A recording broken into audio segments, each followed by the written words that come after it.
kung sino man ang namuhunan doon, alam niya may protection siya. Aha. Dahil hindi ka mamumuhunan ng malaking pondo kung alam mo mahuhuli ka rin. Merong 14 na villas doon. Isang villa is worth 44 million. At kompleto, nandun si She at yung ibang mga kasamahan natin. Merong swimming pool, ang ganda ng landscape, may private compound.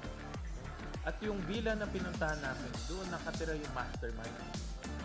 Doon nakatira yung pinaka-ulo, no, na nakatakas. Doon sa pag-grade nila, yung pinaka-mastermind nakatakas.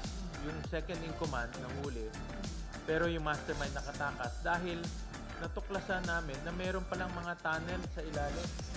No? May mga tunnel sa ilalim. So talagang handa sila na kung magkaroon ng raid, may takbuhan sila. No? So makikita natin na itong mga